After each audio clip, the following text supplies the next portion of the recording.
আমাদের পাবনা জেলার পেঁয়াজ ঢাকার টুঙ্গিতে এখন চাহিদা কেমন আছে? ভালোই আছে, আমরা প্রতিদিনই কিনি, পাঠাচ্ছি, উনি বেছে। দর্শক আসসালামু আলাইকুম, কেমন আছেন? আশা করি সবাই ভালো আছেন। আপনাদের দয়া আল্লাহ তাআলার রহমতে আমি ভালো আছি। বরাবরের মতন চলে এসেছি পেঁয়াজের পাইকারি হাটে। আমি এই মুহূর্তে অবস্থান করছি পাবনা জেলার ঐতিহ্যবাহী পেঁয়াজের পাইকারি হাট পুষ্পপাড়া হাটে। এই হাট থেকে জানিয়ে দিব আজকের বাজার দরে কেমন দাম রয়েছে, পেঁয়াজের সর্বনিম্ন সর্বোচ্চ যারা ব্যবসায়ী রয়েছে আমরা তাদের সাথে কথা বলবো, কথা বলে জানিয়ে দিব। আসসালামু আলাইকুম চাচা। ওয়ালাইকুম আসসালাম রহমতুল্লাহ বরকাতু। কেমন আছেন? আল্লাহ ভালোই রাখছেন। ব্যবসা বাণিজ্য কেমন চলছে এখন আপনাদের? মোটামুটি ভালোই চলছে আর কি। কত মন পেঁয়াজ কিনেছেন? আজকে পেঁয়াজ কিনেছি 70 মন। 70 মন। কোথায় যাবে পেঁয়াজগুলো কাকা? এটা ঢাকা যাবে। ঢাকা কোন মার্কেটে এখন বর্তমানে? ঢাকা টুঙ্গি বাজার যাবে। টুঙ্গিতে। জি। আচ্ছা, আমাদের পাবনা জেলার পেঁয়াজ ঢাকার টুঙ্গিতে এখন চাহিদা কেমন আছে? ভালোই আছে, আমরা প্রতিদিনই কিনি, পাঠাচ্ছি, উনি বেছে। আচ্ছা, তা পাবনা জেলার পেঁয়াজ কি এখন সারা বাংলাদেশে যাচ্ছে? হ্যাঁ, সারা বাংলাদেশে। আচ্ছা আচ্ছা আচ্ছা।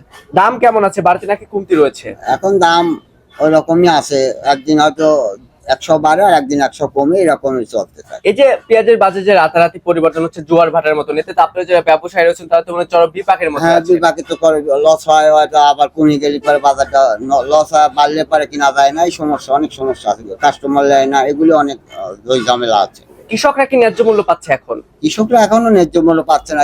এই বাজার তো ধরেন অনেক আগেই ছিল, যে বাজারটা এখন আছে সে বাজারটা ওই মানে বছরের সময় যখন কৃষকরা চাঙে তোলে নেই, ওই সময় বাজার ছিল।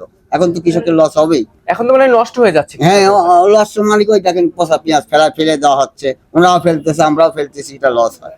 কেমন বাজার হলে বর্তমানে কৃষকরা ন্যায্য মূল্য পাবে? এখনো বাজার দরে ন্যায্য মূল্য দেখা যায় না। 3000 এরকম 2500 3000 হলে পরে হয়তো কৃষকের চালানটা ঘুরবে, তারপরে ন্যায্য মূল্য আরো অনেক আগে। কৃষকের ঘরে যে পরিমাণে পেঁয়াজ আছে এই পেঁয়াজ থেকে অবশ্যই এলসি পেঁয়াজ দরকার আছে আমাদের বাংলাদেশে। না, এখানে অনেক পেঁয়াজ দেশে আমদানি আছে, এখন তো এলসি পেঁয়াজ নাই, বাজার নিয়ন্ত্রণেই আছে, বুঝলেন। আচ্ছা আচ্ছা আচ্ছা। আজকে সর্বোচ্চ বাজার কত আছে? আজকে বাজার ছিল 2000 থেকে 2100, 1900, 1800 এরকম। কোয়ালিটি ভেদে না? হ্যাঁ, কোয়ালিটি। এরপরে তো আবার ঢাকা যাইতে খরচও আছে। হ্যাঁ, খরচ আছে, এখানে 6 টাকা কেজি খরচ লাগে, প্রতি কেজিতে 206 টাকা, 240 টাকার মতো খরচ 40 হয়। টাকা খরচ হয়। আচ্ছা আচ্ছা আচ্ছা আচ্ছা। তো চাচা ঠিক আছে, ধন্যবাদ আপনাকে। দর্শক আমরা সরাসরি একজন ব্যবসায়ী কাকার সাথে ছিলাম, কথা বলে দাম সহ বিস্তারিত তথ্য দেওয়ার চেষ্টা করেছি। আমরা যেমনটি জানতে পেরেছি আজকে প্রতিমন পেঁয়াজ বেচা কিনে হচ্ছে সর্বোচ্চ 2100 এবং সর্বনিম্ন বাজার রয়েছে 1700। কোয়ালিটি ভেদে কিন্তু পেঁয়াজের দাম নির্ভর করছে। এর সাথে আবার 240 টাকা অ্যাড করতে হবে প্রতি মনে। এখানে খরচ হচ্ছে প্রতি কেজিতে 6 টাকার মতো, 5 থেকে 6 টাকার মতন প্রতি কেজিতে খরচ আছে। সব মিলে দর্শক বন্ধুরা আপনাদের জেলায় কেমন দাম আছে একটু জানিয়ে দিবেন কমেন্ট সেকশনে। এখানে যে পেঁয়াজগুলো দেখতে পাচ্ছেন বেশিরভাগই কিন্তু ঢাকাতে যাবে। আর বাংলাদেশের